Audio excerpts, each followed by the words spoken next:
Do I need a wetsuit? That may be one of the, I don't know, top 10, top 15 questions I personally get all the time. So in this video, I'm going to answer that question as well as some of the seasonal considerations and wetsuit thickness types that we use around here, as well as what I personally do throughout the year in order to stay warm, stay comfortable, and be out there riding as long as possible. Stick with us. We're going to get into it right after the intro.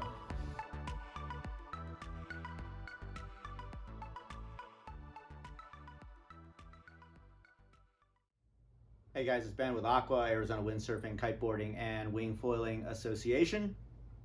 So as I said in the open, do I need to wear a wetsuit? What thickness are you guys wearing out there? What kind of wetsuit are you guys wearing out there? Will I freeze to death? Those are the kind of questions or some variation thereof that we get very, very commonly here at AWKWA. So the short answer to the question posed in the video is, in my opinion, yes. So basically the reason why I say that yes, a wetsuit is necessary is that even though it is right now, it's May, the water at Lake Pleasant just crossed over the 70-degree mark, so it's actually getting quite pleasant right now. The fact of the matter is that during the winter, the water can get down into the very low 50s. In the rare instance, depending on how cold the winter is, it can get down into the upper 40s. So obviously you're dealing with temperatures if you choose to ride during that time of year. You're getting into temperatures which could easily lead to hypothermia out there. Personally, I wear a wetsuit a lot later and a lot earlier than a lot of other people, primarily for two reasons. Number one, I get cold easily. I'm from here. My blood is perpetually thin, particularly the older I get. And secondly, I fall a lot. I'm in the water a lot. And I guess thirdly, if the conditions are really, really good and it's really, really blowing, I kind of want to stay out there and get some work in as long as I can. I don't want to have to come in prematurely because I'm chilled or my lips are turning blue or my brain's starting to get foggy or any of those other danger signs. And I'm just going to kind of walk through sort of what my routine is and my thickness choices. Okay, as it is early May, I will very soon be moving into this. I don't know if you can see. It's a 3-2 full wetsuit. So it's gonna keep me probably most likely plenty warm out there, while at the same time as I'm putting it on, as I'm getting ready to put everything in the water and launch, I'm not going to be sweltering and just completely broiling on the shore. So that was the 3-2 full suit. Now a lot of the other guys in the last few weeks or sessions have they've gone ahead and moved on to this is a long sleeve shorty. So a lot of the guys now are wearing the shorties. The water, like I said, is slightly north of 70 degrees. So even as we move into summer and the water quickly rises into the mid 70s or upper 70s, at that point in time, I'm in just kind of a UPF, very light rash guard, long sleeve rash guard or hooded rash guard, or swim shirt, however you want to term it. And I will still actually well into June, maybe through June, let's just call it that. I will actually wear this. I started doing this last year, and it's a front zip wetsuit jacket by Excel. I think it's 1.5 mil.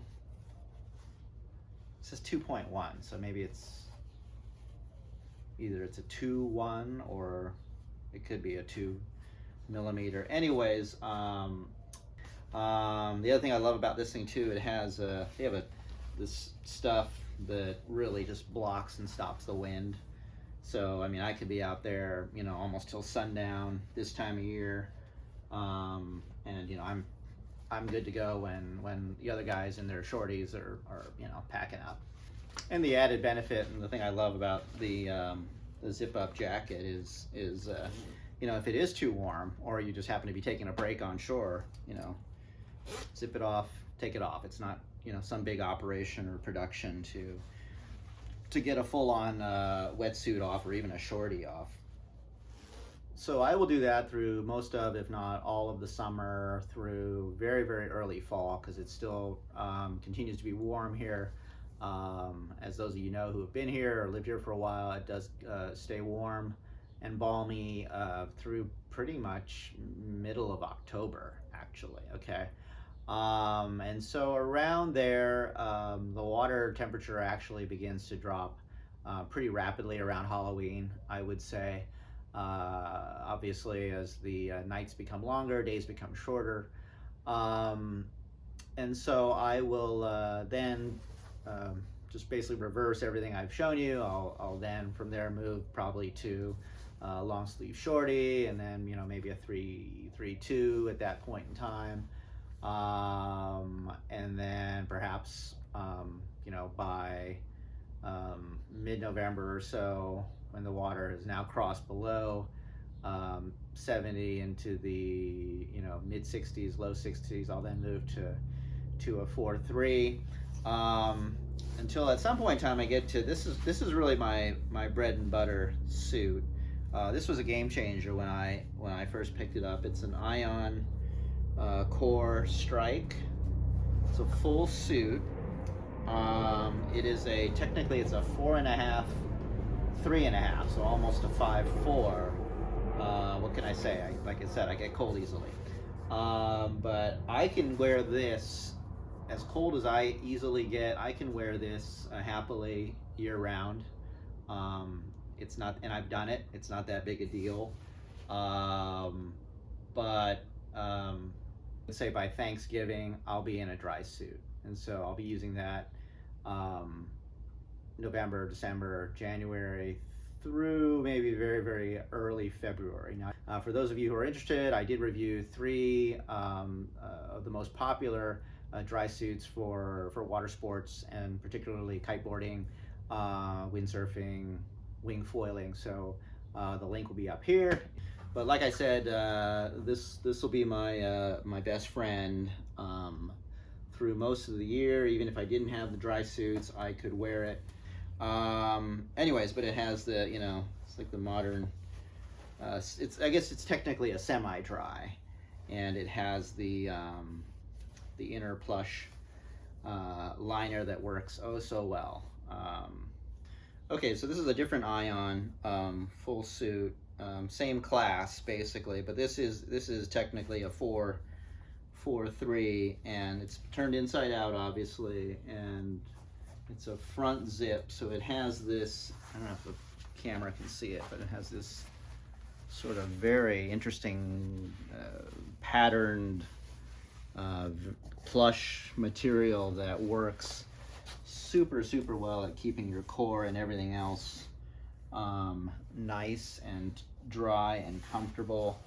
I wore this a couple weeks ago on a session where my wing blew up, and you know, I had to swim about 500 yards back to my car, and I really thank goodness I had this on. Okay, I forgot to mention that some of the folks here like to wear, in the dead of winter, a suit with a hood, integrated hood.